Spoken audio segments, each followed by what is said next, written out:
कृपया मेरे पीछे दोहराएं 14वां श्लोक। यदा सत्त्वे प्रवृद्धेतु प्रलयं याति देहभृत तदोत्तमं विदामलोकान् अमलान् प्रतिपद्यते। यदा सत्त्वे प्रवृद्धेतु प्रलयं याति देहभृत तदोत्तमं विदामलोकान्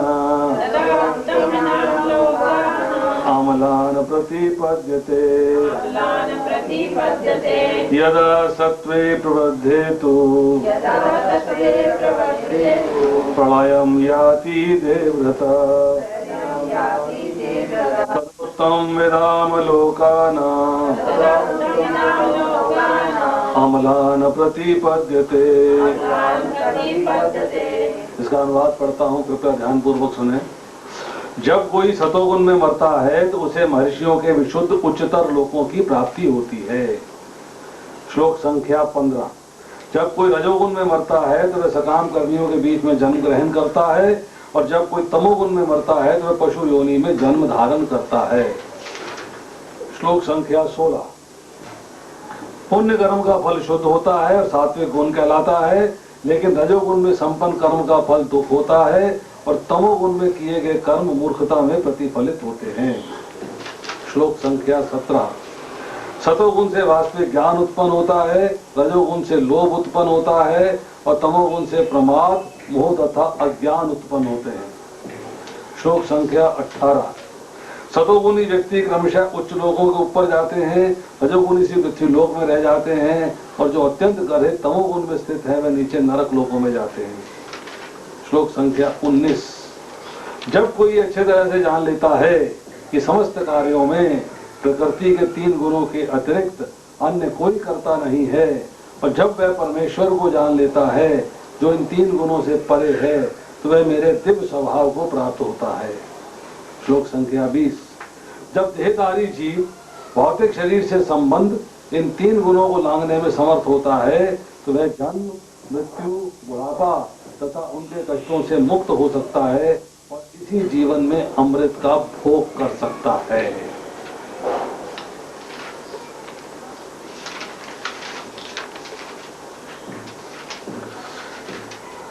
अध्याय संख्या 14 जो है प्रकृति के 3 गुण, बड़ा इंपॉर्टेंट है, और इसकी बिगिनिंग जो है भगवान की वाणी से ही हो रही है। श्री भगवान उवाच। भगवान ने पहले और दूसरे श्लोक के अंदर ज्ञान की महिमा बताई है और उस ज्ञान को कहने की कमिटमेंट कर रहे हैं, प्रतिज्ञा कर रहे हैं। पहला श्लोक इस बात से बड़ा महत्वपूर्ण है कि भगवान ने कहा, अब मैं समस्त ज्ञानों में श्रेष्ठ इस परम ज्ञान को पुनः कहूंगा, जिसे जान लेने पर समस्त मुनियों ने परम सिद्धि प्राप्त की है। पुनः का मतलब है ज्ञान पहले भी कहा जा चुका है, ये पहली बार नहीं कह रहे। समय पाके लुप्त हो गया, छुप गया, दिखाई नहीं दे रहा है, प्रैक्टिस में नहीं रहा है, लोगों ने इसको भुला दिया है, परंतु भगवान इस ज्ञान को पहले भी कह चुके हैं। तो 4थे अध्याय के अंदर भगवान ने बताया है कि ये ज्ञान उन्होंने सबसे पहले किसको दिया है? विवस्वान को। भगवान कह रहे हैं, इमं विवस्ते योगम प्रोक्तवान अहम अव्ययम। मैंने इस अमर योग विद्या का उपदेश सूर्यदेव विवस्वान को दिया। विवस्वान ने मनुष्यों के पिता मनु को उपदेश दिया और मनु ने इसका उपदेश इक्ष्वाकु को दिया। और अगले श्लोक में बताते हैं, इस प्रकार ये परम विज्ञान गुरु परंपरा द्वारा प्राप्त किया गया और राज ऋषियों ने इसे विधि से समझा, किंतु काल क्रम से ये परंपरा छिन्न हो गई, अतः ये विज्ञान यथा रूप में लुप्त हो गया। वही इस प्राचीन योग परमेश्वर के साथ संबंध का विज्ञान मेरे द्वारा तुमसे कहा जा रहा है, क्योंकि तुम मेरे भक्त तथा मित्र हो, अतः तुम इस विज्ञान के दिव्य रहस्य को समझ सकते हो। ये बातें भगवान ने 4थे अध्याय के पहले से लेकर 3रे श्लोक में कही, और यहाँ पे कह रहे हैं, सर्वश्रेष्ठ इस परम ज्ञान को पुनः कहूंगा। भगवान दोबारा से इस ज्ञान को कह रहे हैं। तीसरे और चौथे श्लोक के अंदर भगवान बताते हैं प्रकृति एवं पुरुष का संबंध कैसे होता है और प्राणियों की उत्पत्ति कैसे होती है। यहां भगवान ने कहा, हे भरतपुत्र, ब्रह्म नामक समग्र भौतिक वस्तु जन्म का स्रोत है और मैं इसी ब्रह्म को गर्भस्थ करता हूं जिससे समस्त जीवों का जन्म संभव होता है। हे कुंती पुत्र, तुम ये समझ लो कि समस्त प्रकार की जीव योनियां इस भौतिक प्रकृति में जन्म द्वारा संभव हैं और मैं ही उनका बीज प्रदाता पिता हूं। ये सारी चर्चा हम कर चुके। उसके बाद 5वें से लेके और 8वें श्लोक तक भगवान ने बताया कि 3 गुणों को जीवात्मा से बांधता कौन है, भौतिक प्रकृति के साथ जीवात्मा को बांधता कौन है, वो रस्सी कौन सी है। तो बताया वो रस्सी है प्रकृति के 3 गुण। जैसे हमने पहले भी उदाहरण दिया था, रात से कहा जाए कि बाहर जाके गाय को बांध दो खूंटे के साथ, बोले बांधने के लिए रस्सी तो लाओ, कैसे बांधूंगा। इसी तरह भौतिक प्रकृति के साथ जीव बंधन में आ गया है, वो बंधन में आने के लिए कारण है ये 3 गुण, सतोगुण, रजोगुण और तमोगुण। और इसी के साथ जो है, जो इसी आज 6 से लेकर 8वें श्लोक के अंदर बता रहे हैं कि इन तीनों गुणों का स्वरूप क्या है, अर्थात उनकी क्वालिटीज क्या है, उनका स्वरूप क्या है। 9वें श्लोक में बताया है कि कौन सा गुण जो है आपको किस में लगाता है। जैसे कि सतोगुण मनुष्य को सुख से बांधता है, रजोगुण सकाम कर्मों से बांधता है और तमोगुण मनुष्य के ज्ञान को ढककर उससे पागलपन से बांधता है। 10वें श्लोक में बताया कि एक गुण दूसरे को दबाकर आगे बढ़ जाता है। कभी सतोगुण दोनों को परास्त कर देता है, कभी रजोगुण दोनों को परास्त कर देता है और कभी तमोगुण दोनों को परास्त कर देता है। अब 11वें से लेकर 13वें श्लोक तक चर्चा हुई है कि जो 3 गुण हैं इनके फिर से लक्षण बताए जा रहे हैं, क्रम से लक्षण बताए जा रहे हैं। यहां बताया सतोगुण की अभिव्यक्ति को तभी अनुभव किया जा सकता है जब शरीर के सारे द्वार ज्ञान द्वारा प्रकाशित। अर्थात आप कैसे जानोगे कि सतोगुण है, पहले सतोगुण के लक्षण बता दिए, आपके अंदर कैसे पता लगेगा कि सतोगुण है, कैसे पता लगेगा कि रजोगुण है और कैसे पता लगेगा कि तमोगुण है। अब आज जो श्लोक कर रहे हैं उसमें 14 से लेकर 16वें श्लोक तक चर्चा हो रही है कि मरने के समय किस गुण की वृद्धि से क्या फल मिलता है। 17वें से लेकर 18वें श्लोक तक चर्चा हो रही है कि 3 गुणों के कारण क्या फल मिलता है, जैसे कि ज्ञान, लोभ और मोह। सतोगुण से ज्ञान मिलता है, रजोगुण से लोभ मिलता है, तमोगुण से मोह मिलता है। और 19वें 20वें श्लोक में चर्चा हो रही है कि सारे कार्य जो है गुणों के द्वारा हो रहे हैं और आत्मा जो है गुणों से अतीत है। आत्मा जो है वो गुणों से अतीत। अब 14वां और 15वां श्लोक, इन 2 श्लोकों में भगवान बता रहे हैं कि किस गुण के बढ़े हुए प्रभाव में मृत्यु होने से क्या फल मिलता है। इसमें जो है 14वें श्लोक के अंदर शब्द आया है देहभृत और प्रलयम याति, ये 2 शब्द आए हैं पहली लाइन के अंदर। जीव की जब मृत्यु होती है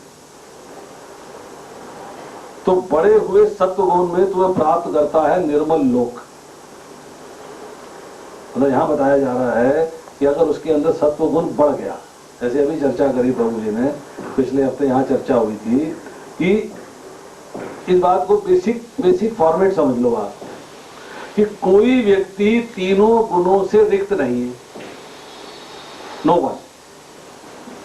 मनुष्य जन्म मिला है तो तीनों गुण तो उसमें होंगे ही, क्योंकि वो प्रकृति का अंश है। उनके बिना जीवन की मतलब ये सोचें कि प्रेजेंस नहीं हो सकती। ये सोचें कि किसी वैष्णव के अंदर, किसी सन्यासी के अंदर तीनों गुण नहीं है। वो गुण तो हैं परंतु वो गुणों से परे है, मतलब गुण उसके ऊपर इफेक्ट नहीं करते।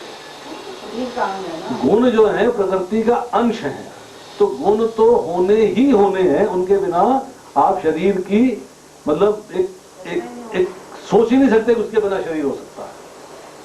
आप ये अपने दिमाग में बात ला ही नहीं सकते कि गुणों के बगैर जो है शरीर हो सकता है। अब जब गुण है तो गुणों का 3 गुणों को आपस में मात्रा में कौन सा गुण है उसका परमुटेशन कॉम्बिनेशन बनाएंगे तो आपको असंख्य कॉम्बिनेशन मिलेगा। आपने कभी जो है, मैंने पीछे भी एग्जांपल दिया था, कंप्यूटर पे जो लोग काम करते हैं उसमें जो है RGB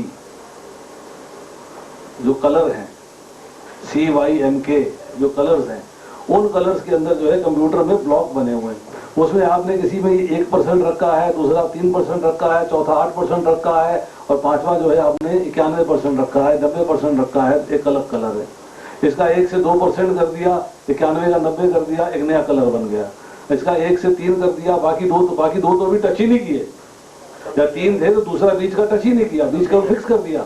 मतलब आप इस तरह से कॉम्बिनेशन बनाएंगे तो आपको रंगों के अंदर जो है लाखों सिचुएशन बन जाएंगे, एक नहीं, परमुटेशन कॉम्बिनेशन के अंदर जो है लाखों स्थितियां बन जाएंगी। इसी तरह जब गुण है उसके अंदर भी जो है किस वक्त कौन सा गुण हावी हो गया है, कितने % वो था, कितने % रजोगुण था, कितने % सतोगुण था, जब इन सब बातों को देखेंगे, परमुटेशन कॉम्बिनेशन लगाएंगे तो आपको असंख्य परिस्थितियां दिखाई देंगी, असंख्य कॉम्बिनेशन दिखाई देंगे जिनको आप काउंट नहीं कर सकते। अब उसके अंदर जो है अगर कोई ऐसी स्थिति आ जाती है, देखिए स्थितियां भी 2 प्रकार की हैं। एक स्थिति है कि एक व्यक्ति जो है जीवन भर सतोगुण में रहा, पर अंत समय आया तो किसी वजह से रजोगुण में चला गया। एक व्यक्ति जीवन भर सतोगुण में रहा पर अंतिम समय में तमोगुण में चला गया। एक व्यक्ति जो है जीवन भर रजोगुण में रहा, अंतिम समय में सतोगुण में आ गया।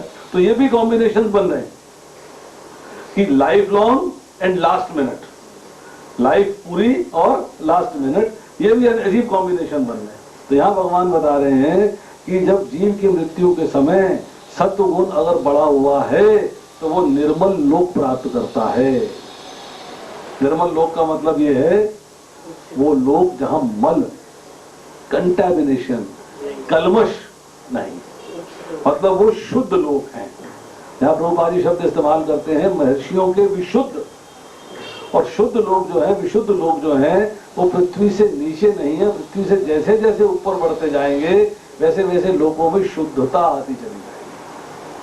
तो 14 भुवनों में सबसे ज्यादा शुद्ध लोक कौन सा है? ब्रह्मा जी का। तो महर्षियों के उच्चतम शुद्ध लोगों को प्राप्त करता है। अब यहां कह रहे हैं कि शुद्ध लोग कौन से हैं? जो हिरण्यगर्भ के उपासकों के लोग हैं। हिरण्यगर्भ किसे कहते हैं? हिरण्यगर्भ जो है विष्णु जी के लिए इस्तेमाल होता है, क्योंकि उनकी नाभि कमल से ब्रह्मा जी का प्राकट्य है। तो हिरण्यगर्भ जो भगवान के उपासक हैं, यहाँ जो शब्द अम्लान इस्तेमाल हुआ है, अम्लान का अर्थ ये है कि हिरण्यगर्भ के उपासकों के जो लोग हैं, अर्थात जो लोग शुद्ध हैं, मल रहित हैं, निर्मल हैं। निर्मल कैसे हैं कि वहां पर सतोगुण ज्यादा है और रजोगुण और तमोगुण कम है। अब ब्रह्मा जी जीव है कि नहीं है? तो सतोगुण भी होना चाहिए, रजोगुण भी होना चाहिए, तमोगुण भी होना चाहिए, परंतु सतोगुण इतना ज्यादा है कि उसके मुकाबले में रजोगुण और तमोगुण जो है क्षीण मात्रा में, बिल्कुल लिमिटेड, ना होने के बराबर। तो इसलिए कहा गया है कि वो लोग जो है विशुद्ध है। अब आता है यहां पे शब्द उत्तम विदाम। उत्तम विदाम का अर्थ क्या है? उत्तम विदाम का अर्थ है महर्षि। महर्षि का मतलब यह है कि जिन्होंने उच्च लोगों को प्राप्त कर लिया है। अब उच्च लोगों को प्राप्त करने के लिए क्वालिफिकेशन क्या है? क्वालिफिकेशन होनी चाहिए ना। क्वालिफिकेशन क्या है? सतोगुण। सतोगुण की क्वालिफिकेशन क्या है? जब व्यक्ति है तो उसमें भाव भी होंगे, व्यक्ति है उसमें कर्म भी होंगे, व्यक्ति है उसमें ज्ञान भी होगा। तो ज्ञान कैसा है? सतोगुणी। कर्म कैसा है? सतोगुणी। भाव कैसा है? सतोगुणी। अर्थात ऐसे मनुष्य जो हैं वो सब कार्य उत्तम ही उत्तम करते हैं, कभी भी पापमय कार्य या अशुभ कार्य नहीं करते। अशुभ कार्य, पापमय कार्य नहीं करते, हमेशा कार्य करते हैं तो उत्तम कार्य ही करते हैं। अब एक दूसरी दृष्टि से देखा जाता है, तत्व की दृष्टि से। वो कहते हैं कि सतोगुण जो है बड़ा सूक्ष्म होता है, रजोगुण मध्यम स्थूल होता है, उससे थोड़ा सा स्थूल होता है, और तमोगुण जो है वो बहुत ज्यादा स्थूल होता है। कैसे समझोगे आप कि एक व्यक्ति सतोगुण में है, आपको पता नहीं लगता सतोगुण में है कि नहीं है, तो एक तमोगुणी व्यक्ति है, फट से पता लग जाता है, गाली गलौज लूट मार लूटपाट, तो दूर से देख के पता लगा देते हो। सतोगुण व्यक्ति के बारे में जरा पता करना मुश्किल होता है, रजोगुण के बारे में फिर भी पता लग जाता है, पर तमोगुणी व्यक्ति के तो लक्षण दूर से दिखाई देते हैं, मतलब स्थूल है, वो प्रकट है, उसके लक्षण जो है इतने इजीली प्रकट है कि उसको हम कहेंगे उसके लक्षण जो है स्थूल है। रजोगुण के मध्यम स्थूल है और सतोगुण के सूक्ष्म। अब आइए दूसरी बात, जो सूक्ष्म होता है जैसे बैक्टीरिया है, भौतिक भाषा की बात करें तो उसका आहार कम है, हाथी है उसका आहार हमसे ज्यादा है, तो सूक्ष्म के मुकाबले में स्थूल का आहार ज्यादा होता है, मतलब सूक्ष्म का आहार जो है कम होता है। और इसको अगर ध्यान से देखेंगे आप जब किसी देवता की पूजा करते हैं तो उसके लिए आप जो है धूप बत्ती करते हैं, अर्थात वो सुगंधी से तृप्त हो जाते हैं। कितना सूक्ष्म है, धुआं सूक्ष्म है या गन्ने सूक्ष्म है जो हाथी खाता है, धुआं सूक्ष्म है, मतलब जो अगरबत्ती से धुआं निकल रहा है, जो उसमें सुगंध आ रही है, धुएं में भी सुगंध उससे ज्यादा सूक्ष्म है। सुगंध दिखती नहीं, धुआं फिर भी दिखता है पर सुगंध दिखती नहीं। ये कहा जाता है कि कम मेहनत करते हैं, मतलब सतोगुण होने के लिए टेक्निकली आपको कम मेहनत करनी पड़ती है, तो सतोगुण का आहार कम है, सूक्ष्म है, आहार कम है। स्थूल की अपेक्षा सूक्ष्म में शक्ति अधिक है। अब बोलोगे कैसे? एक मोटा आदमी है उसमें शक्ति ज्यादा है, एक सूक्ष्म है उसमें शक्ति कम है, तो हाथी को कौन मारता है? चींटी मारती है या कोई दूसरा मारता है? चींटी कैसी है हाथी के मुकाबले में? मतलब दूसरी भाषा में आओ, शरीर है स्थूल है, आत्मा है सूक्ष्म है, वजनदार कौन है, शरीर है कि आत्मा? कैसे वजनदार है? आत्मा की वजह से शरीर चल रहा है। नहीं जी नहीं, एग्जाम्पल गलत है। मुर्दा पानी में तैरता है और जब आत्मा अंदर होती है तो डूब जाता है, तो बाहर किस में हुआ? शरीर में कि आत्मा में? आत्मा में। गलत तो नहीं कह रहा? नदी के अंदर, पानी के अंदर शरीर जो है तैर के ऊपर आ जाता है तब जब आत्मा निकल जाती है, जब आत्मा होती है तो वो डूब जाता है, तो भारी है। इसका मतलब है स्थूल की अपेक्षा सूक्ष्म में शक्ति अधिक होती है, और आत्मा की वजह से भी शरीर में चेतना आ रही है। अब कह रहे हैं कि अंत समय में, जब अंत समय आ गया, उस समय के अंदर जो सूक्ष्म है, जो सतोगुण है, अगर वो जो है प्रधान हो जाता है तो क्या होगा कि आपको उच्च लोकों की प्राप्ति हो जाएगी, वृद्धि हो जाएगी आपकी। और वृद्धि क्या होगी कि आप जो है नीचे के लोगों से निकल, भूलोक से निकल के आप उच्च लोगों को प्राप्त कर रहे हैं। मेहनत नरक जाने में लगती है या ठाकुर जी के धाम जाने में लगती है? मैं आपको उदाहरण देता हूं, सुनो। आप शराब पियोगे तो तमोगुनी कार्य हुआ, पाप का कार्य हुआ। शराब पीने के लिए, पैसा कमाने के लिए मेहनत करनी पड़ती है। आप मांस, अंडा, मुर्गा, मछली, जानवर मार मूर के खाओगे, उसके लिए आपको ज्यादा पैसा चाहिए, ज्यादा मेहनत चाहिए। ज्यादा मेहनत करोगे तो आपको नरक में जाने की चांस ज्यादा होगा। आप तमोगुनी पदार्थों को प्राप्त करोगे तो आपको मेहनत ज्यादा करनी पड़ेगी। और जब आपको जो है भगवान के धाम जाना है तो क्या करना है? हरे कृष्णा कृष्णा कृष्णा हरे हरे, हरे राम राम राम हरे हरे। खर्चा हुआ, मेहनत करनी पड़ी, कोई कमाने नहीं गया, कोई आपने धन उपलब्धि के लिए मेहनत नहीं करी है, फ्री में काम हो गया। और सिंपल खाना होगा, सिंपल खाना हो गया, फ्री में काम हो गया। मेहनत करनी पड़ती है नरक जाने के लिए, ठाकुर जी के धाम जाने के लिए मेहनत नहीं करनी पड़ती। हाँ, हमारी बुद्धि ऐसी बन गई है कि हमें लगता है अरे भगवान के धाम जाना बड़ा मुश्किल है, बड़ी मेहनत करनी पड़ेगी। टेक्निकली नरक जाने के लिए मेहनत चाहिए, समझे नहीं? तो इसका मतलब है जब कोई सतोगुण में मरता है तो उसे महर्षियों के विशुद्ध उच्चतर लोकों की प्राप्ति होती है। अब आता है जब कोई रजोगुण में मरता है तो सकाम कर्मियों के बीच में जन्म ग्रहण करता है, जब कोई तमोगुण में मरता है तो पशु योनि में जन्म धारण करता है। तो 15वें श्लोक के अंदर दोनों गुणों की चर्चा हुई। अब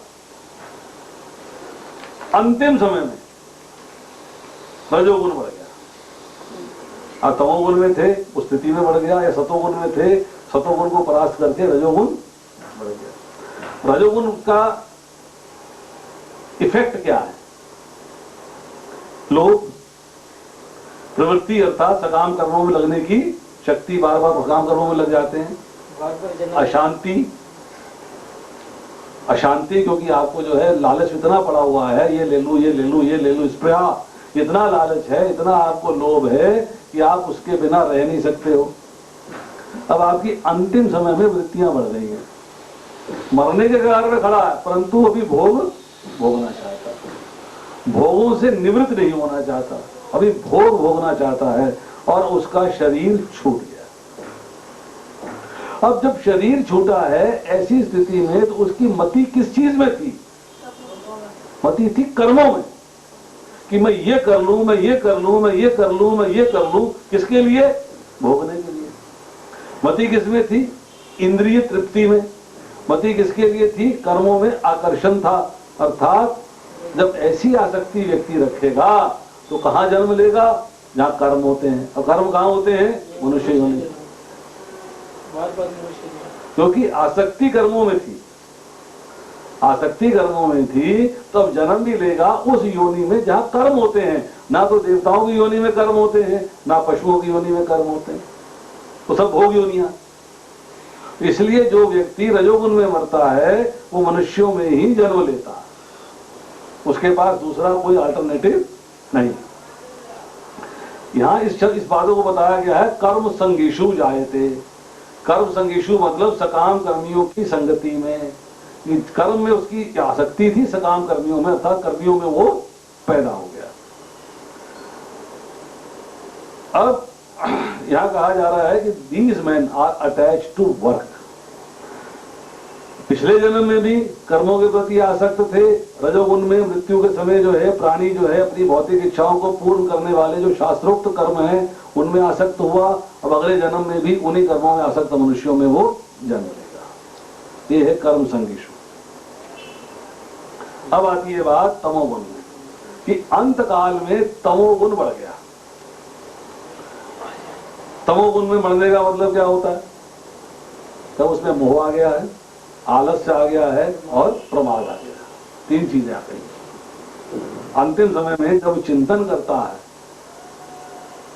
यार बेकार कामों में लगे रहे, क्या जरूरत थी करने की, छोड़ देते तो अच्छा रहता, मतलब आलसी हो गया। तो आखिरी दिन जो उसके हैं, आखिरी समय के अंदर जो है वो प्रमाद में, पागलपन में है, ना करने लायक काम कर बैठता है, करने लायक काम नहीं करता है। उसको जो है इल्यूजन हो गया, भ्रम हो गया, मोह हो गया। अब इस स्थिति के अंदर जो है जब इसका चिंतन करता है अंतिम समय के अंदर, तो भगवान यह बताते हैं वो मूढ़, अर्थात मूढ़ योनिषु जायते। मूढ़ मतलब जो कि पशु, पक्षी, कीड़े मकोड़े, पतंगे, पेड़, वृक्ष, लताएं, इनके बीच में जन्म लेता, वो जो है उसका डाउनफॉल हो जाता। अब इसमें जो है कॉम्बिनेशंस की बात आती है। कॉम्बिनेशन की बात आ रही है कि व्यक्ति तो सतोगुण में था, मृत्यु के समय तमोगुण हो गया, अब बन गया पशु। तो कैसा पशु बनेगा?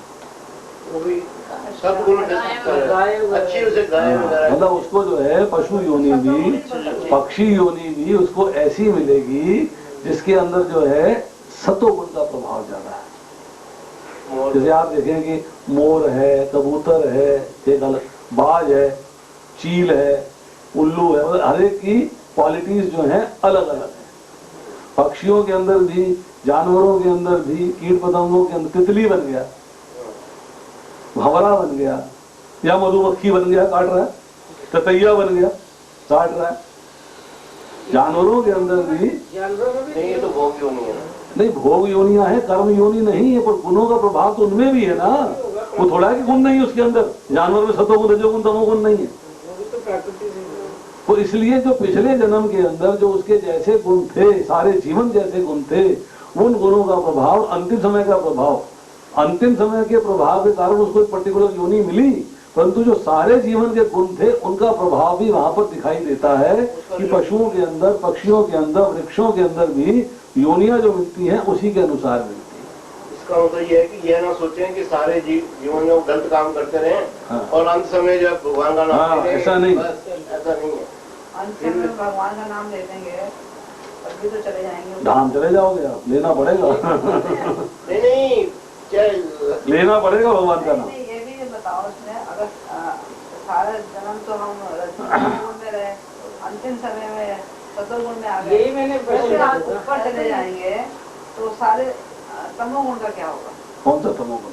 जो सारे जीवन जो रहा। सारे- ऐसा होता है कि जब वो स्वर्गलोक में गया व्यक्ति, देवता बन गया, अब आप नवग्रह पूजन करते हो, देवताओं में भी कुछ क्रूर देवता है, जैसे मंगल है, शनि है, राहु है, केतु, कई सारे आपको इस तरह के मिलेंगे, जो कि जो है राक्षस भी ऐसे मिलेंगे, नेता भी ऐसे मिलेंगे, मतलब आपको जो है उसके अंदर भी तमोगुण, रजोगुण और सतोगुण का प्रभाव आपको दिखाई देगा। इंद्र है, राजा है, तो तमोगुण में नहीं आता, अहिल्या के पास पहुंच गया तो सतोगुण ही कार्य था, रजोगुण में आ जाएंगे। रजोगुण में आया ना भाई, सतोगुण ज्यादा था तो देवता बना, रजोगुणी होता तो इसी पृथ्वी में जन्म लेता, सतोगुणी ज्यादा होने से देवता बना, तो वहां भी रजोगुण ज्यादा होने से राजा बन गया, और तमोगुण हुआ तो अहिल्या का बलात्कार करते हैं।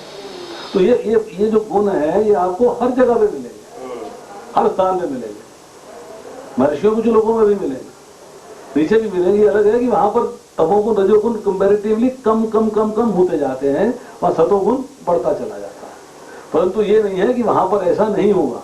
नहीं, जो माता जी ने क्वेश्चन की मतलब यही है कि जैसे सारी जिंदगी भर हम लोग अपने उसमें मतलब टाइम मतलब नहीं होने के कारण और एंड टाइम पे मतलब जैसे एंड टाइम वो अलग प्रश्न है, इन्होंने जो बात कही है प्रश्न नहीं है, वो इनका प्रश्न है। इनका प्रश्न है, भगवान कहते हैं कि अगर आप अंत काल में मेरा स्मरण कर लेते हो तो मैं तुमको अपने स्वभाव को प्राप्त करा देता हूँ, मेरे स्वभाव को प्राप्त हो जाता है। तो भगवान का स्वभाव क्या है, जीव का स्वभाव क्या है, अभी हम चर्चा करेंगे। मैंने इनसे प्रश्न किया था, उसकी अभी चर्चा करेंगे। अब आता है इसके बाद 14वें अध्याय का 16वां श्लोक। क्या कहा जा रहा है? पुण्य कर्म का फल शुद्ध होता है, सात्विक गुण कहलाता है, लेकिन रजोगुण का संपन्न कर्म फल दुख होता है, तमोगुण में किए गए कर्म मूर्खता में प्रतिफलित होते हैं। यहाँ पर जो फल की बात आ रही है उसको समझने के लिए जरूरी है पहले हम उसका स्वरूप समझें। 16वें 17वें 18वें जो 3 श्लोक हैं, इनके अंदर जो है 3 गुणों में अलग अलग कार्य करने का परिणाम क्या है। सतोगुण में कार्य करेंगे तो परिणाम क्या मिलेगा, रजोगुण में कार्य करेंगे तो परिणाम क्या मिलेगा, और तमोगुण में कार्य करेंगे तो परिणाम क्या मिलेगा। ये 3 पे चर्चाएं हो रही। तो इसमें जो है बात आ रही है कि सतोगुण का स्वरूप अर्थात निर्मल, स्वच्छ और निर्विकार है, उसमें कोई विकार नहीं होता। सत्व गुण वाले कर्ता का कर्म भी सात्विक होता है। अब देखिए इसमें एक समस्या क्या है कि यहाँ पर बताया जा रहा है, भगवान जो है 18वें अध्याय के अंदर बता रहे हैं कि सात्विक कर्म क्या होता है, राजसिक कर्म क्या होता है, तामसिक कर्म क्या होता है। फिर बताते हैं सात्विक कर्ता कौन है, राजसिक कर्ता कौन है और तामसिक कर्ता कौन है। ये 3 चर्चाएं हो रही इसके अंदर। यहाँ बताया जा रहा है कि सात्विक कर्म क्या है, जो कर्म नियमित है, जो आसक्ति, राग तथा द्वेष से रहित कर्म फल की चाह के बिना किया जाता है, वह सात्विक कहलाता है। तो करने वाला कौन है? कर्ता। तो एक्चुअली जो क्वालिटी आ रही है कर्ता की वजह से आ रही है, कर्म ऐसा हो रहा है। ओरिजिनली कर्म जो है ना तो सात्विक है, ना राजसिक है, ना तामसिक है।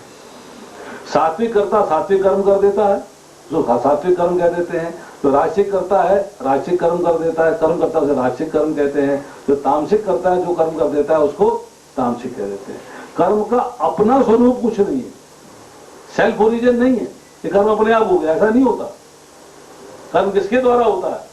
कर्ता के द्वारा होता है। तो यहाँ पे बताया जा रहा है कि राजसिक कर्म के बारे में कहा, जो कार्य अपनी इच्छा पूर्ति के निमित्त प्रयास पूर्वक एवं मिथ्या अहंकार के भाव से किया जाता है वह रजोगुणी कहा जाता है। और जो कर्म मोहवश शास्त्रीय आदेशों की अवहेलना करके भावी बंधन की परवाह किए बगैर हिंसा तथा अन्यों को दुख पहुंचाने के लिए किया जाता है, कर्म अपने आप नहीं होता, किया जा रहा है, वह तामसिक कहलाता है। और जो व्यक्ति भौतिक गुणों के संसर्ग के बिना अहंकार रहित संकल्प तथा उत्साह पूर्वक अपना कर्म करता है, सफलता में मिश्रित रहता है, वह सात्विक कर्ता कहलाता है। यहाँ भगवान ने जो है कर्ता की परिभाषा दी है।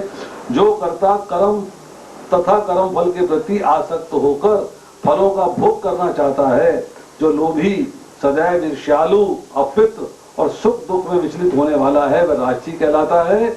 और जो कर्ता सदा शास्त्रों के आदेशों के विरुद्ध कार्य करता है, जो भौतिकतावादी, हठी कपटी तथा अन्यों का अपमान करने में पटु है तथा जो आलसी, सदैव खिल काम करने में दीर्घसूत्री है, वह तमोगुणी कहलाता है। तो यहाँ बता रहे हैं कि जो सतोगुण है वो निर्मल है, स्वच्छ है, निर्विकार है। सतोगुण वाला जो व्यक्ति है जो कार्य करेगा वो सतोगुणी ही करेगा। ये अलग बात है कि कभी तमोगुण प्रभावी हो गया तो उससे काम तमोगुणी हो गया, तब वो तमोगुण में आ गया था, तब तमोगुण का कार्य कर रहा है, तमोगुणी तमोगुण का कार्य कर रहा है। परंतु जनरली आप देखेंगे कि जो व्यक्ति सात्विक है वो सात्विक कार्य करेगा, जो राजसिक है वो राजसिक कार्य करेगा, जो तामसिक है वो तामसिक कार्य करेगा। अब यहाँ पर जो शब्द इस्तेमाल इसके अंदर हुआ है वो है सुकृतस्य कर्मणः, कि सात्विक कार्य का परिणाम निर्मल सुखमय फल है। अगर आप सात्विक कार्य करते हो तो उसका परिणाम कैसा है? निर्मल है, मल नहीं है उसके अंदर, बेटर होगा और उससे आपको सुख की प्राप्ति होगी। कौन सा सुख है? ज्ञान और सुख के भाव से आप बन जाते हो। अब ऐसे सुख की प्राप्ति जिसमें रजोगुण एवं तमोगुण के फल मिश्रित नहीं हैं, वो सुख मिलता है। जैसे कि मलिनता नहीं है, मोह नहीं है, शोक नहीं, इन सब से रहित आपको जो है सतोगुण का फल प्राप्त होता है। अब इसके बाद आती है चर्चा कि निर्मल फल किसे कहते हैं। यहां बोला ना निर्मल फल, तो निर्मल फल किसे कहते हैं? निर्मल फल का मीनिंग क्या है? निर्मल फल का मतलब है वो फल जिसमें कि मल नहीं है, और मल कहां नहीं है? दुख नहीं है, और दुख कहां नहीं है? जैसे जैसे आप उच्च लोकों में जाते हो वहां पे जो है दिव्य प्रकाशमय लोग हैं सारे, वहां पर आपको जो है दुख और दोष कम मिलते हैं। ब्रह्मा जी से ब्रह्म लोक के अंदर नारद जी पूछ रहे हैं कलि संतरण उपनिषद में कि मैं कलयुग में जा रहा हूं पृथ्वी के ऊपर, तो पृथ्वी पे कलयुग का मुझ पे प्रभाव ना हो, मुझे कोई ऐसा तरीका बताइए। वो तरीका ब्रह्मलोक में भी तो हो सकता था, वहां अगर मतलब कलमश होता, वहां कलमश नहीं था। कलमश कहां था? पृथ्वी लोक में। इसलिए यहां आते हुए उन्होंने जो है नारद जी ने ब्रह्मा जी से पूछा कि मुझे उपाय बताइए कि कलयुग के दोषों का मेरे पे असर ना हो। अगर वहां होता तो वहां भी पूछ लेते, यहाँ मेरे को असर है, मुझे यहाँ बताओ कौन सा मंत्र का जप करना है, कौन सा तरीका है। परंतु क्या पूछा कि पृथ्वी लोक में बताए, पृथ्वी लोक पे जो है किसका फल नहीं होता। अब आता है रजोगुण। तो क्या उपाय बताया? हरे कृष्णा कृष्णा कृष्णा हरे हरे, हरे राम राम राम हरे हरे। शतम नाम नाम कली कल्मष नाशनम नातो पर्यो तरो पस्ताए सब वेदेषु दृश्यते। इससे परे और कोई उपाय, वेदों में कोई उपाय नहीं। सारे वेदों को देखने के बाद और षोडशकम नाम नाम मतलब 16 अक्षरों का नाम, यही कली के कल्मष को नाश करने वाला, कली कल्मष नाशना। अब आती है बात यहाँ पर रजोगुण। रजोगुण का स्वरूप क्या बताया कि रजोगुण में संपन्न कर्म का फल दुख होता है। रजोगुण में व्यक्ति करता क्या? परिश्रम करता है, मेहनत बहुत करता है। रजोगुण का मतलब क्या है? कर्म के फलों को भोगने के लिए कार्य करता है, इंद्र तृप्ति के लिए कार्य करता है, भौतिक भोगों के प्रति आकर्षित होकर नित्य नए कार्य आरंभ कर देता है। और उस कार्य जब करोगे तो मेहनत करनी पड़ेगी, बिना मेहनत के कार्य हो नहीं सकता। तो क्या होगा कि परिश्रम करेगा तो परिश्रम में भी दुख है। पर होता क्या है? राग। राग मतलब अटैचमेंट। अटैचमेंट हो गई है किससे? भौतिक भोगों से।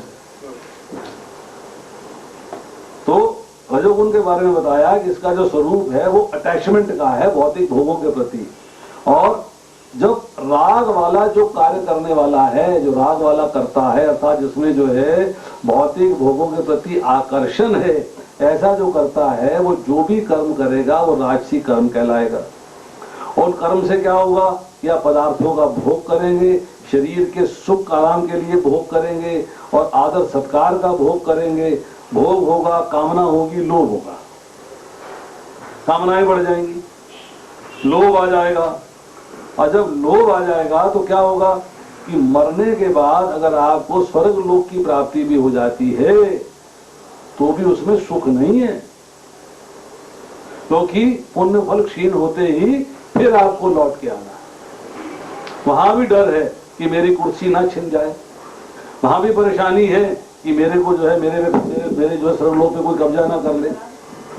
तो यहाँ बता रहे हैं कि सारे के सारे जो कर्म हैं वो सब के सब जो है दुखों का कारण हैं, उनके बिना गुजारा नहीं। अब यहाँ जो है 5वें अध्याय के 22वें श्लोक में इसको बताया गया है। देखिए क्या कह रहे हैं। ये ही संस्पर्शा भोगा दुख योनो एवते आद्यंतवंत कौंतये नातेषु रमते बुद्ध। बुद्धिमान मनुष्य दुख के कारणों में भाग नहीं लेता जो भौतिक इंद्रियों के संसर्ग से उत्पन्न होते हैं। एक कुंती पुत्र, ऐसे भोगों का आदि तथा अंत होता है, चतुर व्यक्ति उनमें आनंद नहीं लेता। कि दुखों का कारण क्या है? दुखों का कारण है भौतिक भोग। और ये भौतिक भोग जो है आपको जन्म तथा मरण का फल देने वाले। आपको जन्म तथा मरण का जो है क्या होगा? जब आप जन्म, पता मुझे मर जाना है, पता मुझे फिर जन्म लेना है, पता मुझे मर जाना है, पता मुझे फिर जन्म लेना है, तो क्या होगा? आपकी प्रसन्नता समाप्त हो जाएगी और दुख बढ़ जाएगा, दुख बढ़ता जाएगा। और खुशी जो है प्रोवाइडेड कि आप उसको अंडरस्टैंड कर पाए। अब आता है तमोगुण का स्वरूप क्या है। तमोगुण में किए गए कर्म मूर्खता में प्रतिफलित होते हैं। मूर्खता मतलब मूर्खता, मूर्खता मतलब कि आप जो है मोह में हो, आप समझ नहीं पा रहे हो क्या करना चाहिए और क्या नहीं करना चाहिए। आप पागलपन में हो, आपको समझ में नहीं आ रहा है क्या करना चाहिए। आप ना करने वाला काम कर बैठते हो और करने वाला काम नहीं करते। अब तमोगुण के अंदर जो है क्या होता है कि जो जिसको मोह है, ऐसा तमोगुणी करता क्या करेगा? हिंसा में लिप्त हो जाएगा, दूसरे को हानि पहुंचाएगा। अपनी सामर्थ्य नहीं है परंतु जो कर्म करता है वह तामसिक होगा, उल्टे सीधे काम करेगा। शक्ति नहीं है काम करने की परंतु उसमें हाथ डाल देगा और नुकसान कर देगा, उल्टे सीधे काम कर देगा। किस कारण से होता है? अज्ञान की वजह से। व्यक्ति को ज्ञान नहीं है, अज्ञान में है, मूर्खता में। मूर्ख कौन होता है? इसको ज्ञान नहीं होता। यही बता रहे हैं ना, मूर्खता में प्रतिफलित होते हैं, अर्थात जिसको ज्ञान नहीं है वो मूर्ख है। तो ऐसा व्यक्ति जो है जब अज्ञान हो जाता है तो कौन सी योनि में जाएगा? जिसमें अज्ञान है। तो ज्ञान क्या है? ज्ञान है जीव का, भगवान का और प्रकृति का। तो कौन सी योनियां हैं? पशु योनियों में इन तीनों का ज्ञान नहीं है क्या? नहीं है। पशु योनि में, पक्षी में ना भगवान का ज्ञान है, ना आत्मा का ज्ञान है, ना ही प्रकृति का ज्ञान है। तो जब वो अज्ञान में था तो अज्ञान में होने के नाते कौन सी योनि में जाएगा? जिसमें कि अज्ञान। इसलिए उसको जो है अज्ञान वाली योनियों में जन्म लेना पड़ता है, जो कि मूढ़ योनियां कहलाती हैं। पशु पक्षी कीटे मकोड़े पतंगे पेड़ लताएं वृक्ष सब कुछ जो है, और रिजल्ट क्या होगा? रिजल्ट होगा अज्ञानम, अनकॉन्शियसनेस, सेंसलेसनेस, क्योंकि उनमें सेंस नहीं होती। अब आती है चर्चा 17वें श्लोक। सतोगुण से वास्तविक ज्ञान उत्पन्न होता है, रजोगुण से लोभ उत्पन्न होता है, तमोगुण से प्रमाद मोह तथा अज्ञान उत्पन्न होते हैं। ये चर्चा हम पीछे कर चुके हैं। वहां थी ज्ञान से सुख से सतोगुण उत्पन्न होता है, वहां था लोभ से और रजोगुण उत्पन्न होता है, और प्रमाद मोह ज्ञान से तमोगुण उत्पन्न होता है। यहाँ उसका रिवर्स बताया जा रहा है। यहाँ रिवर्स बता रहे हैं कि सतोगुण से वास्तविक ज्ञान उत्पन्न होता है। देख लीजिए, मैं आपको श्लोक पढ़ के बता देता हूँ।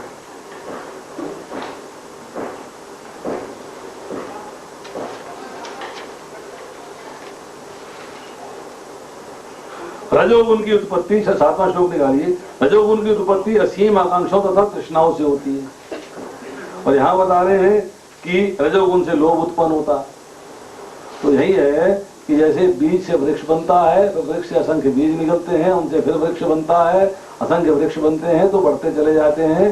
दोनों एक दूसरे के पूरक हैं, दोनों एक दूसरे के साथ कनेक्टेड है, अटैच्ड है। इसलिए जो है एक चीज आती है, लोभ आएगा तो उसको भोगने के लिए रजोगुण बढ़ता चला जाएगा। सामान प्राप्त हो गया आपको, रजोगुण बढ़ा तो फिर और लोभ आ गया, लोभ आया तो और रजोगुण बढ़ गया। इस तरह जो है एक दूसरे के साथ वो आपस में कनेक्टेड है। तो यहाँ बता रहे हैं कि सतोगुण से ज्ञान, सतोगुण से मिला आपको ज्ञान। ज्ञान का मतलब है शुभ और अशुभ जो कर्म हैं उनके बारे में ज्ञान पता लग गया कि क्या ठीक है और क्या गलत है। अर्थात आपकी बुद्धि में विवेक जागृत हो गया। आप सत्य में असत्य में, कर्तव्य में अकर्तव्य में, ज्ञान में अज्ञान में भेद कर पा रहे हो। आप ये समझ पा रहे हो क्या करनी है और क्या करनी है नहीं है। और जब ये बात समझ लेते हो तो फिर आप जब सतोगुणी कार्य करते हो तो सत्कर्म कर, अच्छे कर्म करते हो, आप बुरे कर्म नहीं करते। जब अच्छे कर्म करोगे तो निर्मल फल मिलेगा, निर्मल फल मिलेगा तो सुख मिलेगा, शांति मिलेगी, ज्ञान मिलेगा। सुख के भाव से बन जाओगे, ज्ञान के भाव से बन जाओगे। बंधन में आ गए फिर सतोगुण बढ़ता चला गया, फिर सुख और ज्ञान बढ़ता चला गया, अर्थात एक विषय साइकिल पैदा हो गया। रजोगुण, रजोगुण से क्या हो रहा है? रजोगुण से लोभ, लोभ का मतलब है कितना लोभ? तृष्णा के लेवल का लोभ, तृष्णा के लेवल का लोभ, कि जहां आपकी आकांक्षाएं कभी पूर्ण होती नहीं, अनलिमिटेड डिजायर्स। अब जब आपका लोभ बढ़ रहा है तो उस लोभ को पूर्ण करने के लिए, उस लोभ को पूरा करने के लिए आप क्या करोगे? कर्म करोगे। रजोगुणी का काम क्या है? कर्म करते रहना, नित्य नए कर्म आरंभ करना। और जितने ज्यादा कर्म करते जाओगे उतना दुख की ज्यादा बढ़ोतरी होती जाएगी, उतना फंसते चले जाओगे। कर्म छोड़ो सब, कर्म करो केवल भगवान के लिए, अपने लिए नहीं। ठीक है। तो अब दूसरी बात आती है कि जैसे प्रभु जी ने बताया कि लोभ जो है उसकी भी वृत्तियां, उसके भी सिस्टम है। एक क्या है, मुझे लालच पे लालच आता जा रहा है और मैं सामान को जमा करता जा रहा हूं। भोगने का टाइम नहीं है, चाहे उचित तरीका है या अनुचित तरीका है। मेरे को एक चीज चाहिए, पैसा इकट्ठा किया, स्विस बैंकों में भेज दिया। क्या कर रहा है वहां पे भैया? तो भेजा हुआ, मेरे पास है इतना पैसा। अर्थात आप जो है झूठ बोल रहे हो, कपट कर रहे हो, हेराफेरी कर रहे हो, बदमाशी कर रहे हो, गुंडाई कर रहे हो। आप किसी भी तरीके से धन को या सामान को संग्रहित कर रहे हो। रिजल्ट क्या है? पाप। रिजल्ट क्या मिलेगा? पाप। और दूसरा ये है कि आप माइजर बन गए, कंजूस बन गए। पैसा है, खर्च नहीं करूंगा, पैसा है पर खर्च नहीं करूंगा। अब उसमें भी क्या है? दुख मिलेगा। अरे भाई भगवान ने दिया है, भगवान के लिए खर्च कर दो। ना अपने लिए खर्च कर रहे हैं, ना भगवान के लिए खर्च कर रहे हैं, ना बच्चों के लिए खर्च कर रहे हैं। बैंक में बैलेंस बढ़ता चला जा रहा है और पता लगा एक दिन मर गए, पीछे वालों को झगड़े में डाल गए, कौन कितना लेगा, मुकदमे चल रहे हैं। अब दुख हुआ कि नहीं हुआ? जीते जी माँ बाप को कैद कर लिया बच्चों ने। औरंगजेब ने शाहजहां को कैद किया नहीं किया? किया नहीं किया? शाहजहां ने उसको, जहांगीर को कैद किया नहीं किया? पकड़ा नहीं पकड़ा? उसके विरुद्ध युद्ध लड़ा नहीं लड़ा? मतलब पुत्र ही जो है पिता के प्रति, माता के प्रति जो है अनर्थ कर रहा है और दुख की प्राप्ति हो रही है। और ऐसी जो है जब तमोगुण आ जाएगा, जिससे कि प्रमाद, मोह तथा अज्ञान हो जाते हैं, जब बुद्धि में ये तीनों गुण आ गए, बुद्धि आपकी जो है तमोगुनी हो गई। तमोगुनी बुद्धि क्या होती है? करनीय अकरणीय में भेद नहीं कर पाती। 18वां अध्याय पढ़ेंगे, उत्तर मिलेगा इसका। कर्तव्य क्या है, अकर्तव्य क्या है, इसमें भेद नहीं कर पाती। सत्य क्या है, असत्य क्या है, इसमें भेद नहीं कर पाती। हमेशा जो है गलत कार्य को ठीक कह देती है और ठीक कार्य को गलत कह देती है। इसका मतलब क्या है? यह व्यक्ति अज्ञान में, इसे नॉलेज नहीं है, इसे मूर्ख है, मतलब अज्ञान में है। जब अज्ञान में रहेगा तो क्या होगा? फिर आपका तमोगुण बढ़ता चला जाएगा। अब यहाँ पर एक बात नोट करने वाली है कि इस श्लोक के अंदर 17वें श्लोक में भगवान ने प्रमाद, मोह बताए हैं, निद्रा नहीं बताई। नींद की चर्चा नहीं करी। क्यों? कि नींद तो हर जीव को आती है, आवश्यक नींद हरेक के लिए, और वो अच्छी भी है, चाहे वो सतोगुनी है, चाहे रजोगुनी है, चाहे तमोगुनी है। जो नेसेसिटी है, सोते तो सारे ही हैं, परंतु जब अधिक निद्रा लेगा, तमोगुण में आ जाएगा, तब आलस्य आएगा, तब बंधन में बनेगा, तब तमोगुण में फंसेगा। अगर वो लिमिटेड नींद लेता है तो उसको प्रॉब्लम नहीं है, कोई समस्या नहीं। अब आती बात 18वें श्लोक के अंदर कि सतोगुनी व्यक्ति क्रमशः उच्च लोगों के ऊपर जाते हैं, रजोगुनी सी पृथ्वी लोक पर रह जाते हैं, और जो अत्यंत अर्घित तमोगुण में स्थित हैं वे नीचे के नरक लोगों को जाते हैं। अब 14वें अध्याय के 14वें 15वें श्लोक में बताया कि जब तत्कालिक अर्थात लास्ट मिनट के ऊपर आपके गुण बढ़ गए हैं तो मरने वालों की गति क्या है। और अब इस श्लोक में बता रहे हैं कि जीवन भर में किस गुण की प्रधानता होने पर मरने वाले की गति क्या होगी। उसमें और इसमें भेद है। वो था लास्ट मिनट कौन से गुण में आ गया, ये क्या है जीवन भर किस गुण में रहा। तो यहाँ क्या हो रही है? ऊर्ध्व गजंती सत्वस्था, अर्थात सतोगुण में आसक्ति रही उसकी। अब जितनी सतोगुण की मात्रा रही है उसी के अनुसार उच्च लोक मिलेगा। पृथ्वी से ऊपर जो लोग हैं उसमें कितना सतोगुण रहा है उसके अनुसार उच्च लोक मिलेगा। सपोज ये कहते हैं कि 60% है, इस लोक तक जा सकते हो, 80% है तो इस लोक तक जा सकते हो, 90% है तो इस लोक तक जा सकते हो, और बाकी जो बचा कुचा है वो तमोगुण और रजोगुण। मतलब 108, 8 और 1 9। आपके शरीर का जन्म से लेके, मतलब बीज ठहरने से लेके शरीर के अंत तक स्टेजेस कितनी है? 9। पहले बीज का मिलन होता है, इम्प्रेग्नेशन कहते हैं, तो उसके बाद जेस्टेशन, बीज पेट में बनता है, उसके बाद जन्म होता है, फिर शैशव काल होता है, उसके बाद बॉर्न।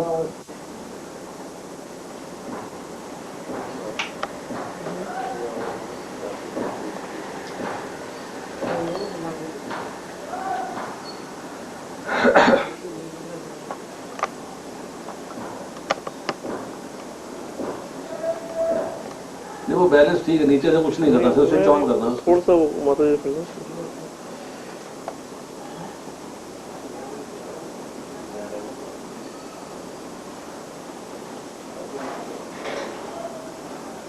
थोड़ा सा रेस्ट करना पड़ेगा उसको।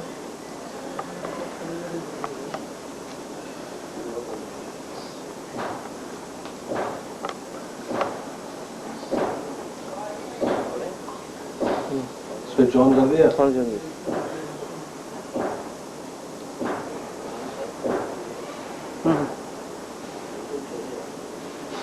तो हम लोग थे 14वें अध्याय के 18वें श्लोक में, जहां चर्चा हो रही है कि ऊर्ध्व गच्छन्ति सत्वस्था, अर्थात सत्व गुण में आसक्ति हो गई व्यक्ति की, सारा जीवन वो सत्व गुण में रहा। अब सत्व गुण की मात्रा कितनी है, कितने परसेंटेज उसके अंदर रहा है, क्या परमुटेशन कॉम्बिनेशन बनता है, उसके अनुसार उसको उच्च लोक की प्राप्ति होगी। तो सत्व गुण में क्या करना पड़ेगा? नंबर 1, भोगों में संयम रखना पड़ेगा, नो एंजॉयमेंट्स। जो राजसिक भोग हैं उनका एंजॉयमेंट खत्म करना पड़ेगा। सत्वगुण में दूसरा क्या है कि वो हमेशा पुण्य के कार्य कर रहा है, पाप का कार्य नहीं कर रहा। टेक्निकली हमें क्या है, सत्वगुण से पार जाना है, हमें जाना है विशुद्ध सत्वगुण में, जहां हमें पुण्य का कार्य भी नहीं करना। फिर भगवान के धाम जा सकते हैं, वरना नहीं जा सकते। परंतु यहाँ पर जो है, जो चर्चा हो रही है उत्तम वेदाम अमलान, जो कि 14वें अध्याय के 14वें श्लोक में हुई है, अगर उसके ऊपर चलते हैं तो आपको भोगों में संयम करना पड़ेगा, पुण्य का कार्य करना पड़ेगा, तब आपको स्वर्ग आदि उसके ऊपर के लोक मिलेंगे। नहीं है तो नहीं मिलेंगे। तो सतोगुण की मात्रा के अनुसार आपको लोक की प्राप्ति हो रही है, क्योंकि ऊपर के जो 6 भुवन हैं उनकी प्राप्ति कैसे होगी? वो सतोगुण में कितने आप रहे जीवन भर, और अंतिम समय में भी आप सतोगुण में हो, दोनों स्थितियों में आप सतोगुण में हो, सारा जीवन भी और अंतिम समय भी, तब आपका फैसला हो पाता है कि आपको कौन से लोक में स्थान मिलने वाला है। अब यहां में आता है मध्य तिष्ठन्ति राजसः, कि अब रजोगुण की प्रधानता हो गई व्यक्ति के अंदर, सारा जीवन वो रजोगुण में प्रधान रहा। रजोगुण में क्या होता है कि आप अपने लिए, अपने आनंद के लिए, अपने मजे के लिए, अपनी प्रसन्नता के लिए, अपनी खुशी के लिए कर्म करते हो, परंतु शास्त्र के अनुसार करते हो। शास्त्र के विरुद्ध करेंगे तो तमोगुनी हो जाएंगे, और शास्त्र के अनुसार करेंगे तो रजोगुनी हो जाएंगे। जीवन यापन किया, संग्रह किया, भोग किया, सब शास्त्र की मर्यादा में है, शास्त्र की लिमिट में है। आपकी पदार्थों में ममता है, पदार्थों में आसक्ति है, ये मेरा है, ये मुझे मिल जाए, वो बाजार में पड़ा है, मैं उसको ग्रहण कर लूं, उसको हासिल कर लूं, अर्थात उसमें आसक्ति है, और जो चीज अपने पास है उसमें ममता है। अब जब रजोगुण की प्रधानता रहेगी और अंतिम समय में भी रजोगुण रहेगा, दोनों स्थितियों में रजोगुण है। यहाँ पर अंतिम स्थिति की चर्चा नहीं हो रही, यहाँ पूरा जीवन मीन्स बिगिनिंग से लेके लास्ट मिनट तक रजोगुण में रहा, बिगिनिंग से लेके लास्ट मिनट तक तमोगुण में रहा, बिगिनिंग से लेके लास्ट मिनट तक सतोगुण में रहा। तो जब पूरा समय जो है वो रजोगुण में रहेगा, और जब उसका शरीर छूट जाएगा तो उसको, क्योंकि कर्मों में आसक्ति थी, तो कर्मों के लोक अर्थात पृथ्वी पर ही मनुष्यों के बीच में जन्म मिल जाएगा। अब उसने अपना आचरण अशुद्ध नहीं रखा, मतलब किसी को लूट के धन अर्जित नहीं किया, चोरी चकारी नहीं करी, मतलब डकैती नहीं मारी उसने, किसी का घर नहीं जलाया, किसी का सामान उठा के नहीं ले आया, बलात्कार नहीं किया, मतलब उसने कोई जो है तमोगुनी कार्य नहीं किया। अगर ये कार्य कर देता है तो ऐसे कार्यों को बोलते हैं जघन्य कार्य, गर्हित कार्य, अर्थात न करने योग्य कार्य, ये जघन्य कार्य कहलाते हैं। इसमें क्या है? अधो गच्छन्ति तामसा, अधो मतलब नीचे। अब नीचे का मतलब क्या है कि अब कहां था? पहले उसने कार्य क्या किए तमोगुण के अंदर? प्रमाद में था, नींद में था, आलस्य में था, अर्थात जो भी कार्य कर रहा था उसके अंदर विकर्म कर रहा था, झूठ, कपट, चोरी, डकैती, दूसरों को दुख देना, और आवश्यक कार्य को भी आवश्यक समय पर नहीं करना। अब इसमें आती है बात दो, इसको कहते हैं अधोगति। अधो मतलब अधम गति, अर्थात वो उसको जो है एक ऐसी स्थिति प्राप्त हो रही है जो आज की स्थिति से नीचे की स्थिति है। अब नीचे की स्थिति दो तरह से हो गई। एक ये है कि उसको योनि घटिया मिल गई, वृक्ष बन गया, पशु बन गया, पक्षी बन गया, कीड़ा मकोड़ा पतंगा वगैरह कुछ बन गया। और दूसरा है जगह घटिया मिल गई, मतलब नीचे के लोक मिल गए, पाताल लोक तक पहुंच गए, नरक लोक में चला गया। नरक लोक में जाने वाले को चूहे की योनि नहीं मिल रही, उसको नीच योनियां मिल रही हैं, परंतु नीच योनियां उसे पृथ्वी पर मिल सकती हैं, वो है उसकी योनि विशेष, योनि उसको प्राप्त हो रही है। परंतु उसे जो है अगर निम्न स्थान मिल रहा है, नरक के लोक मिल रहा है, तो नरक का लोक का मतलब है वहां पर उसको यातना शरीर मिलना है, वहां का शरीर जो है वो डिफरेंट है, वहां उसको यातना शरीर मिलना। अब यहां बताते हैं कि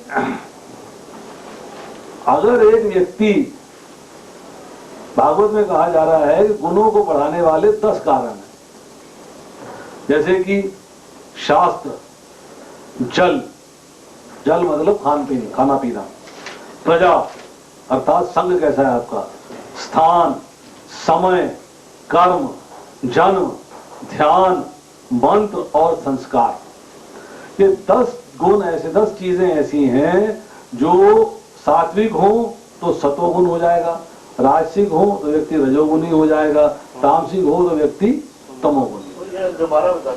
बाद में बता दूंगा, बाद में बता दूंगा। अब इसमें जो है समझने वाली बात यही है कि एक है अंत समय में रजोगुण का बढ़ जाना, तो मनुष्य लोक में जन्म हो गया, और दूसरा है सारा जीवन रजोगुण में रहना, तो भी मनुष्य लोक में आ गया। इसका मतलब ये है कि मनुष्य लोक में रहने वाले सारे रजोगुणी होते हैं क्या? उनमें सतोगुण या तमोगुण नहीं होता? इसका उत्तर ये है कि सतोगुण, तमोगुण, रजोगुण तीनों के बिना किसी को आप जो है प्रेजेंस मतलब सोच नहीं सकते। उन्हीं तीनों गुण होने ही होने हैं, परंतु यहाँ रजोगुण की प्रधानता हो गई, इसलिए उसको जो है मनुष्यों के बीच में जन्म मिल गया। सतोगुण की मगर प्रधानता हो जाएगी उच्च लोकों पे चला जाएगा, और तमोगुण की प्रधानता हो जाएगी तो निम्न लोकों में चला जाएगा।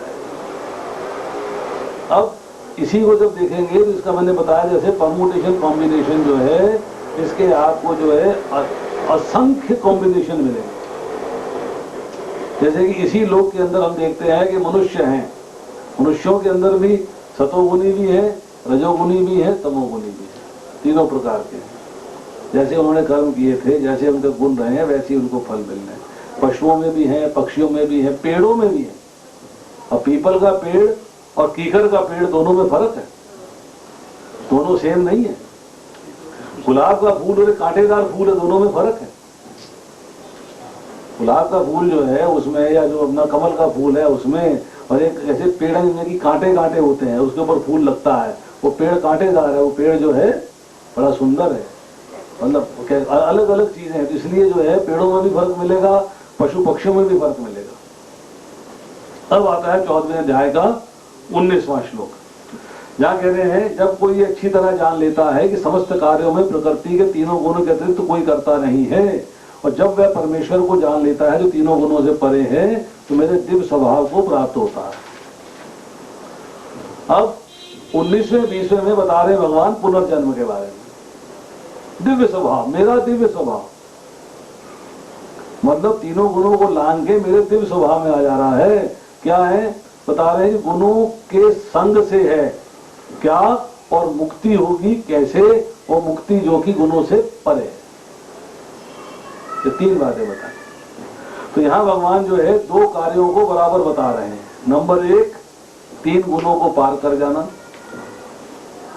और दूसरा भौतिक संसार से मुक्ति। यहां लिखा है ना, तो तीनों गुणों से परे हैं, और दूसरा क्या है? मेरे दिव्य स्वभाव को प्राप्त करना, अर्थात मेरे धाम में आ जाना। इसमें स्टेप्स क्या है? देखिए इस श्लोक के अंदर क्या बात बताई जा रही है। पहली चीज ये देखना है कि भौतिक प्रकृति हम पर हावी है, मतलब गुण हम पे कार्य कर रहे हैं, हम गुणों पे कार्य नहीं कर रहे। गुणों को हम नहीं कंट्रोल कर रहे हैं, गुण हमको कंट्रोल कर रहे हैं। कौन हमें कंट्रोल कर रहा है? प्रकृति हमें कंट्रोल कर रही है, हम प्रकृति को कंट्रोल कर रहे हैं। गुण हम पे हावी है क्योंकि हमने गुणों के साथ संबंध बांध लिया है। नंबर 2 दृष्टा।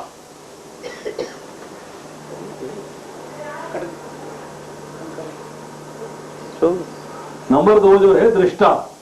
दृष्टा का मतलब है कि हमें देखना है। क्या देखना है? कि गुण कार्य कर रहे हैं।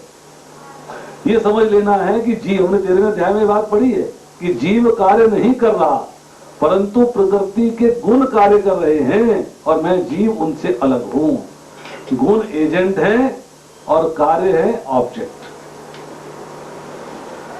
प्रकृति भौतिक शरीर के द्वारा ये जीव जो है कार्य करवा रहा है, तो भौतिक प्रकृति एजेंट हो गई। अब स्टेप नंबर 3 क्या है? हम ये समझ लेंगे कि हम आत्मा है जो कि शरीर के कार्यों से और तीनों गुणों से अलग है। ये इसी में ये सारी चर्चा इसी श्लोक के अंदर है कि हम जीवात्मा जो कि शरीर के कार्यों से और तीनों गुणों से अलग है। ये सारी बात हम 13वें अध्याय में पढ़ चुके हैं। स्टेप नंबर 4 ये समझ लेना कि भगवान कृष्ण भौतिक प्रकृति में कार्य करते हुए भी इससे परे। ये कह रहे हैं ना कि जब वह परमेश्वर को जान लेता है तो तीनों गुणों से परे है। आपका शरीर किसका बना हुआ है? भौतिक प्रकृति का। और भगवान हृदय में बैठे हैं, तो भगवान कहाँ बैठे हैं? भौतिक प्रकृति में बैठे हैं। और फिर भी भौतिक प्रकृति से उसमें एंटेंगल्ड नहीं है, उसमें इन्वॉल्व नहीं है, उसके बंधन में नहीं। भगवान उससे परे। महाविष्णु कर्णावर सागर के अंदर है, गर्भोदकशाही विष्णु ब्रह्मांड में है। ब्रह्मांड में होते हुए, ब्रह्मांड क्या है? प्रकृति है, परंतु प्रकृति उनको छू नहीं पाती। क्षीरोदकशाही विष्णु भौतिक प्रकृति में है, क्षीर सागर में, और आपके हृदय में परमात्मा रूप में विराजमान है। फिर भी जो है भौतिक प्रकृति में कार्य करते हुए, रहते हुए भी इससे परे है। ये बात समझ गए। स्टेप नंबर 5, जीव ने प्राप्त कर लिया है मेरा भाव, अर्थात मुझे प्राप्त कर। मद भावम, इसमें जो एक शब्द इस्तेमाल हुआ है मद भावम। गुणभ्यश्च परम वेति मद भावम स्वधिगच्छति।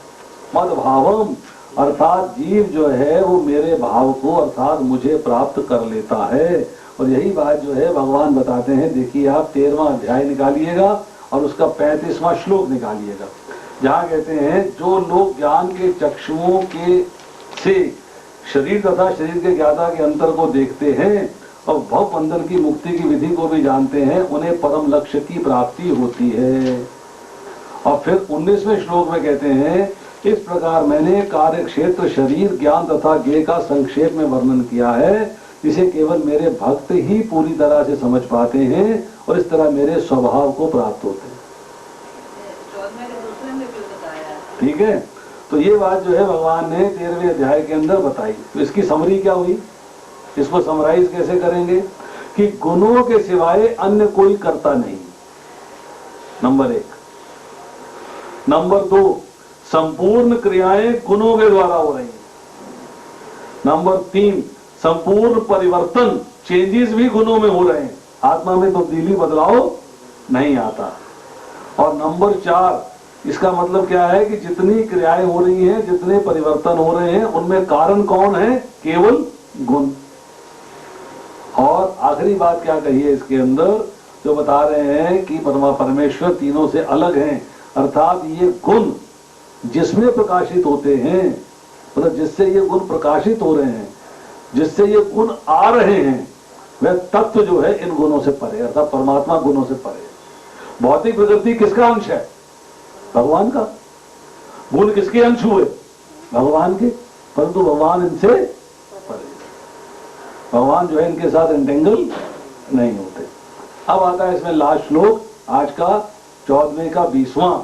जब देहधारी जीव भौतिक शरीर से संबंध इन तीनों गुणों को लांघने में समर्थ होता है तो वह जन्म, मृत्यु, बुढ़ापा तथा उसके कष्टों से मुक्त हो सकता है और इसी जीवन में अमृत का भोग कर सकता है।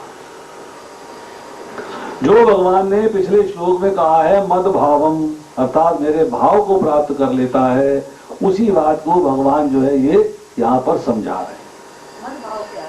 मेरा भाव, मेरा स्वभाव। आओ बताते मेरा स्वभाव क्या है, बताएं भगवान का स्वभाव क्या है। तो मद भावम के बारे में ये बताया गया है कि आत्मा के अंदर वो 8 गुण आ जाते हैं, जो 8 गुण भगवान के अंदर भी है। क्या है? पाप रहित,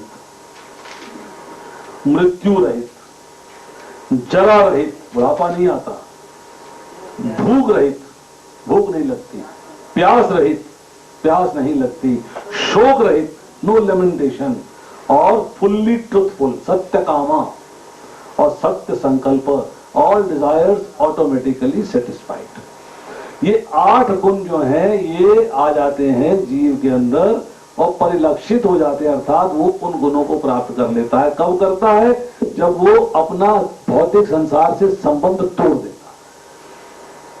उसने दृष्टि प्राप्त कर ली है कि मेरा भौतिक संसार से संबंध नहीं। अब यहां कह रहे हैं कि देह समुद्भवान, पहले श्लोक का आखिरी शब्द है कि हालांकि आत्मा जो है स्थित तो शरीर में, कहां स्थित है?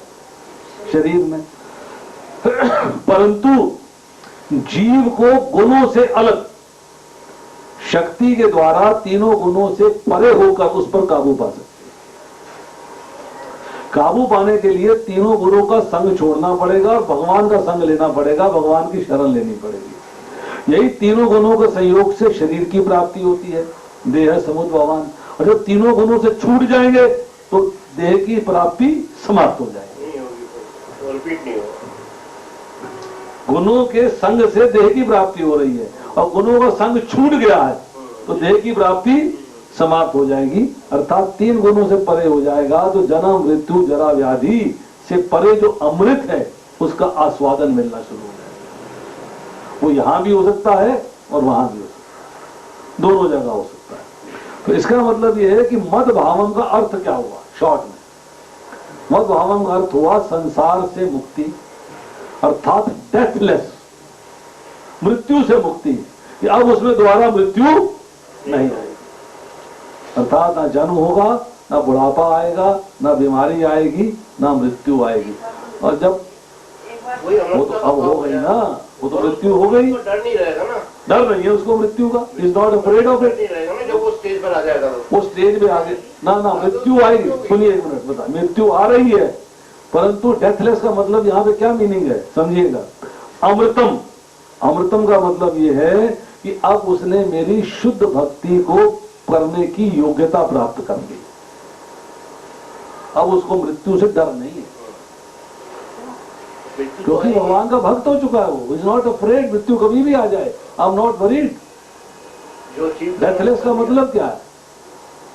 डेथलेस का मतलब ये थोड़ा है कि उसको मतलब वो आदमी है तो आदमी चलता जाएगा लाखों वर्ष तक। डेथलेस का मतलब ये है कि उस भाव को प्राप्त कर लेगा, उस स्वभाव को प्राप्त कर लेगा जहां उसको दोबारा मृत्यु नहीं आने वाली, जन्म मृत्यु जरा व्याधि के बंधन से मुक्त हो जाएगा।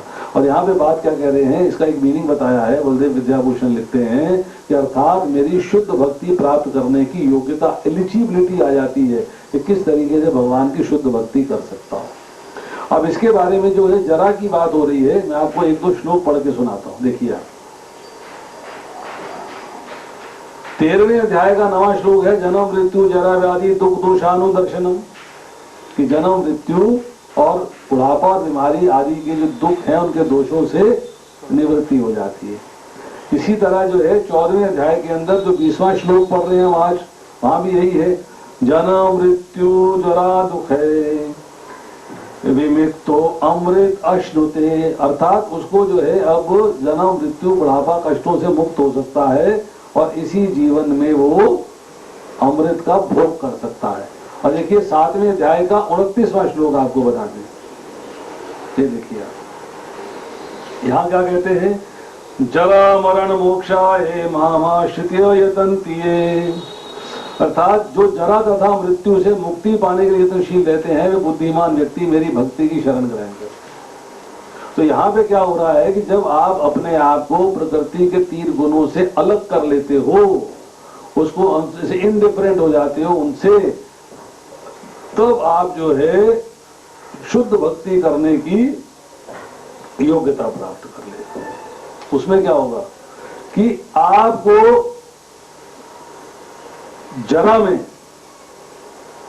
पहुंचना नहीं, बाल्यावस्था आती नहीं, युवावस्था होती नहीं, आप एक स्टेट में रहते हो।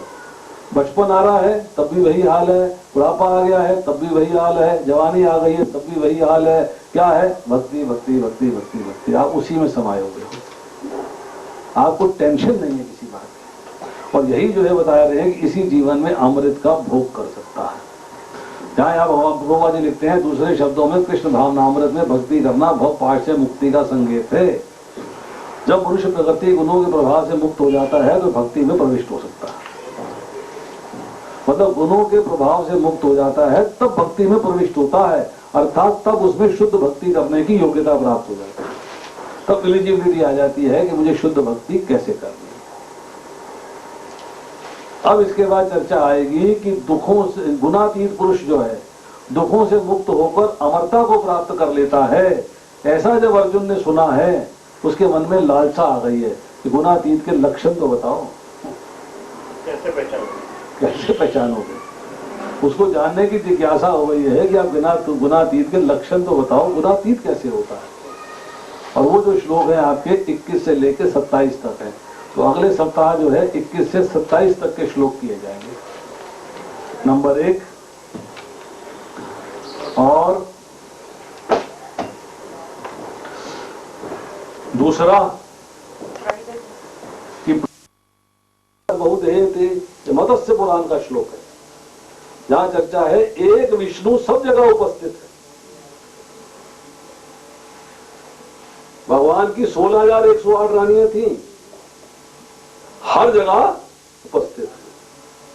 ये नहीं है कहीं आधे उपस्थित है, कहीं पौने उपस्थित है, ऐसा नहीं है। पूर्ण रूप से सर्वत्र जिनका एक पूर्ण स्वरूप है, उसके अंदर हर जगह पर उपस्थित है। हर रानी के साथ अलग अलग क्रियाएं हो रही है, अलग अलग कार्य हो रहे हैं।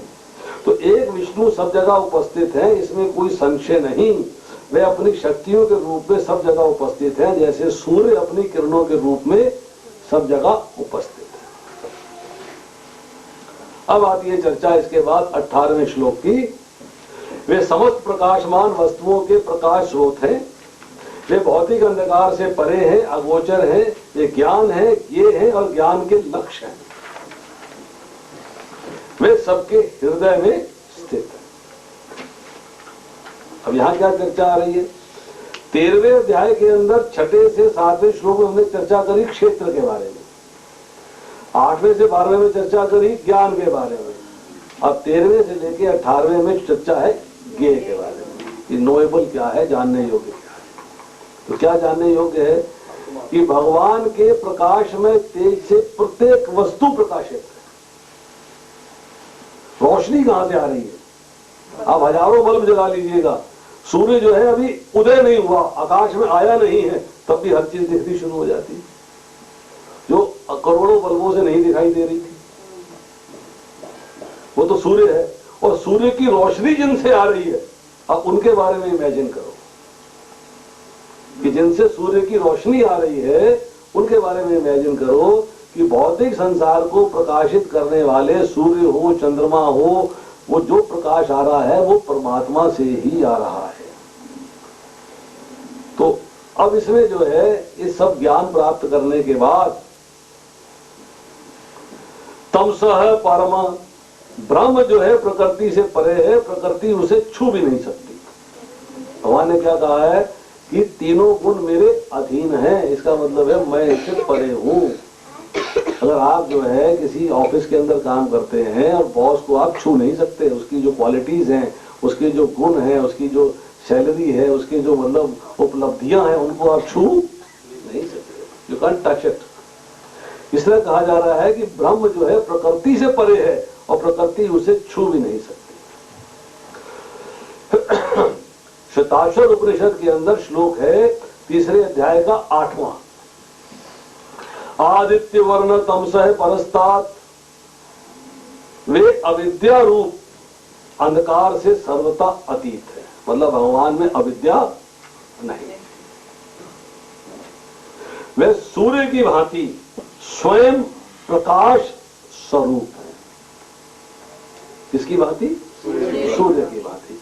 या सूर्य में स्वयं प्रकाश है, दिखने में हमें स्वयं प्रकाश लगता है, हालांकि उसका प्रकाश भी भगवान से आ रहा है, परंतु देखने में हमें लगता है सूर्य में प्रकाश खुद ही है। इस तरह कहा गया है कि आदित्य वर्ण अर्थात जैसे सूर्य में स्वयं प्रकाश है, इसी तरह भगवान जो है अंधकार से सर्वथा अतीत है, उनमें भी प्रकाश स्वयं ही है, किसी से आता नहीं है। इसके बाद न तत्व सूर्यो भाति न चंद्र तारकम नेमा विद्युतो भांति कुतयावनः। कठोपनिषद का अंदर श्लोक है ये, सूर्य चंद्रमा तारागण और बिजली वहां भी नहीं चमकते।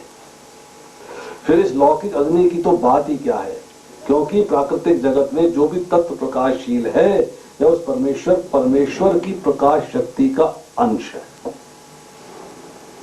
जो यहाँ ज्योति समाधि जो बात हो रही है, जो यहाँ हम ज्योति देख रहे हैं, प्रकाश देख रहे हैं, उसका सोर्स है भगवान के अंगों की कांति। ये सब उसी से प्रकाशित है और अपने प्रकाशक के समीप प्रकाश कैसे जा सकता है? बड़ी इंपॉर्टेंट बात कह दी है। सूर्य से रोशनी निकली है आगे जाने के लिए, वो रोशनी सूर्य तक नहीं जा सकती वापस। Try to understand. अर्थात हम जो ये प्रकाश देख रहे हैं, हमारे जो शक्ति अंदर है, हमारे अंदर जो ज्ञान है, बल है, क्रिया है, जो भी शक्तियां हैं, ये सब शक्तियां जो है भगवान तक नहीं जा सकती। उसके लिए भगवान से ही शक्ति प्राप्त करनी पड़ेगी भगवान को देखने के लिए। मतलब भगवान से ही हमें जो है शक्ति प्राप्त होगी, दिव्य चक्षु प्राप्त होंगे, तभी हम भगवान को देख पाएंगे, तभी उस तेज को देख पाएंगे। उसके बाद श्वेताक्षर उपनिषद के अंदर तीसरे अध्याय का 17वां श्लोक है, सर्वस्य प्रभु ईशा नाम सर्वस्य शरणम कहत। सबके स्वामी प्रभु समर्थ, सबका शासन करने वाले शिव के लिए सबसे बड़े आश्रय हैं। मनुष्य को सर्वतोभाव से उन्हीं की शरण ग्रहण करनी चाहिए, क्योंकि वे ज्ञान है। ये चर्चा ही यहाँ पे वे ज्ञान है।